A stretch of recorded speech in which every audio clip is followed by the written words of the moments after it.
Judging for the plaintiff for the amount of $500. That's what I think it's worth, madam. Goodbye. Number 10, heroin addict. I gave her, All right, Mr. Stemple. I'm not going to go any further with you, sir. This is probably one of the saddest cases in Judge Judy history. The defendant is Jason Stemple, a heroin addict who is clearly going through withdrawal. Ever had any substance abuse problem? no, ma'am. He appears totally distraught, complete with baggy eyes, a gaunt face, and a lot of twitching. He can barely string two words together, and the plaintiff is even forced to answer questions on his behalf. She also admits that he used money she had given him for a drug test to buy heroin instead. Eventually, I got it out of him that he had paid for heroin. Judy quickly brings the case to an end in under 2 minutes by first telling Jason he needs help, then by offering to get him some if he wants it. It's rare for Judy to show compassion in court, but it's clear that this man needed to hear some harsh but reassuring words. But I'm going to suggest to you, you're 31 years old. If you want to be 32 years old, you better get yourself some help. Number 9, she's an idiot. Go. Go it. Speak. Let's lighten the mood and watch the Judy we all know and love, the one who calls other people idiots. In this case, the plaintiff is suing Sandy Huang for a $4,800 loan. He'd co-signed the loan, the money of which was used for Sandy's breast implants. I asked and I was like, oh, I want to get my boobs done. And afterwards, my boyfriend at the time said he was willing to pay for it. So why didn't he? He got arrested. I did not know that part. However, the plaintiff and friend, or perhaps former friend now, says that Sandy hasn't been making her payments, and Sandy says that she had considered the loan a gift. If he wasn't saying he gave me as a gift, so it's not my fault, right? Of course, he doesn't see it that way, and he wants his money. Judy absolutely annihilates Sandy and calls her an idiot before slapping her with the whole $4,800 bill. She's an idiot. Thanks. To top it all off, she states that Sandy shouldn't have any more children, lest she spread her stupidity. Ouch. That some people say that being an only child is not a good thing. In your daughter's case, perfect. Number 8, ruined iPhone. Here's a little tip for all you pranksters out there. If you break something, you have to pay for it, even if it was an accident. Defendant Ashley Hunter pushed her friend Jennifer into a pool and broke her iPhone, and Jennifer wants to be compensated. Fair enough. However, Ashley refuses to pay because it was an accident, and it, quote, wasn't malicious at all. And it wasn't malicious at all. I had no idea she had her iPhone. I felt awful after it happened. So. Well, you felt awful. That means you pay for it if you feel awful. Of course, Judy isn't having that ridiculous explanation, and she bluntly ends the case by telling Ashley to grow up and own her mistakes. The whole thing ends with Ashley explaining rocket science to Judy, or trying to. Seeing as how the whole room exploded with laughter, we don't think she succeeded. Simple as that. This is not rocket science. What is rocket science? Rocket science is when the scientists find out things about space. Number 7, bird monitor. You gave away your bird. To a good home, Your Honor. You That's gave what the ad away your bird. Lots of toys to destroy. Put it down, open up your ears and listen. Sometimes good intentions can land you in jail. This was almost the case for plaintiff Tracy Martin, who sold her pet parrot to the defendant. She later saw the parrot and believed that it was being neglected, as it didn't have any toys and, quote, looked horrible. Judy stops the case dead in its tracks because, quote, courts don't micromanage pets.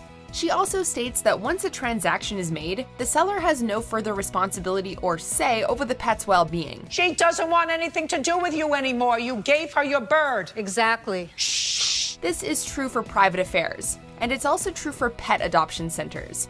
As such, Tracy has no case, and Judy even warns her of potential jail time if she continues in her well-meaning but naive pursuit. If you don't leave her alone, the police are going to get involved, and she will get a restraining order against you from coming anywhere near her or where she lives. You have to stay away from her. Number 6, one weird practical joke. Okay. Try just to speak the truth. Do you understand? Yes, I do. Yes, I do. Good. Try to speak the truth, then we won't have any trouble, Mr. Mystery. No problem. If you don't, we're going to have a lot of trouble. Oh, the things Judy has to hear. This case sees Jimmy Mystery suing his friend Rafael Cassin for damaging his car. But this wasn't just a simple friends get into an accident in his buddy's car case. No, it's far wackier than that. The two had attended a party, and Raphael got jealous once he saw Jimmy kissing the woman he had been kissing earlier in the day. So he stole Jimmy's car and hid it in a nearby park. I start hooking up with this girl, and later that night I see Jimmy hooking up with the same girl. I got pretty upset, and I hid his car from him. Raphael eventually recovered the car, but Jimmy noticed some extensive damage, including dents, scratches, and a missing grille. Despite calling Jimmy a wise guy, Judy swiftly awards him $910, because you can't just steal your friend's car and hide it in a park. By the way, Your Honor, you look beautiful. Don't Suck up. Don't suck up. Because it'll be the fastest way for you out the door, sir. Number 5. Two tiny women. What were you cursing at them for? Because they're losers. There's nothing like a good Judge Judy evisceration. Defendant Alexandra Nelson had harassed the plaintiff outside of his house and swore at 5 or 6 of his friends. The plaintiff retaliated by confronting them, but according to Alexandra, they were just being dumb, and the plaintiff had no right to confront 2 tiny women. This ridiculous statement shocks Judy, who contorts her face and visibly recoils from the stupidity. She then calls Alexandra an idiot and a manipulative problem, before slapping her with a $4,000 judgment. Judgment for the plaintiff in the amount of $4,000. That's all. Step out. Maybe next time she'll think about provoking people in front of their own houses. Because if there's one thing we learned here, it's that silliness like that results in one swift court case.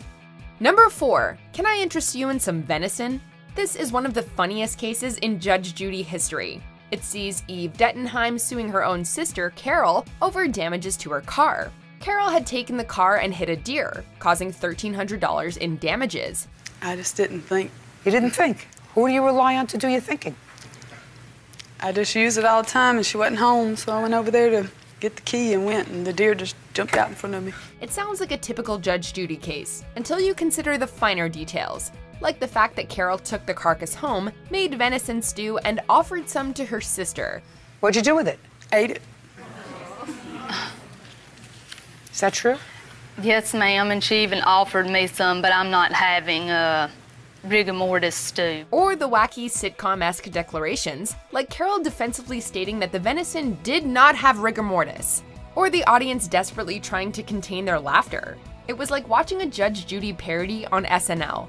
Needless to say, Carol was forced to pay the damages. Turns out venison stew does not fix cars. So why don't you work? Because I don't have to. Well, you have to because you owe your sister $1,300. Yeah, I wasn't expecting to have to owe $1,300. Judgment for the plaintiff in the amount of $1,300. Thank you very much. Your Honor. Go back to Louisiana and be happy. Number 3. Don't get comfy. Thank you, Bird. You're welcome, Judge. Don't get comfy. You're not going to be here long? No. Okay. When Judy says don't get comfy, you know a verbal smackdown is right around the corner. That's exactly what happened when Brenda Powell sued her ex-roommate Angela Rust. Brenda was forced to move out of their apartment, and now she wants Angela to pay the difference between her new, more expensive apartment and the apartment she shared with Angela. However, Judy destroys her confidence with 4 words. That's not a case. That's not a case. So, sorry to tell you, we don't do cases like that because it's ridiculous.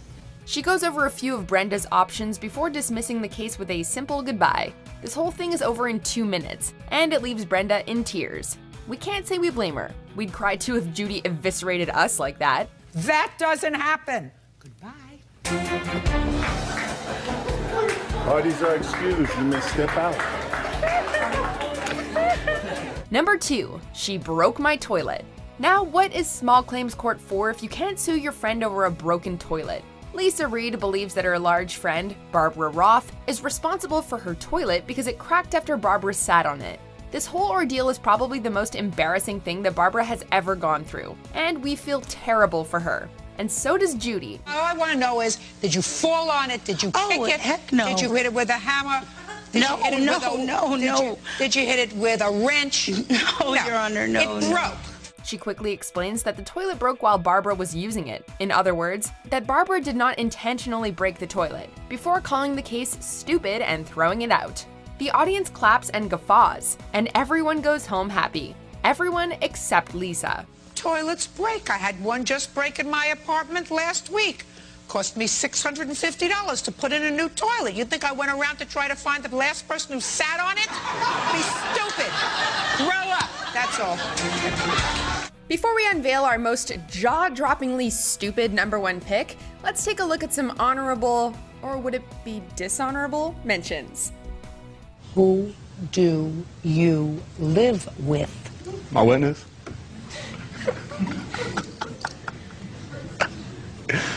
How do you support yourself? My mom pays my rent. Mr. Van Hanswick's going to understand that when he comes to court, he's supposed to bring all relevant information, not just the information that he wants me to read. And she was like, why? Why? And I got it. I got yes, Your Honor. And it was behavior like that. I was like, Melissa, what's going on? #1, Dumb and Dumber. Judy must love it when the defendants do her job for her.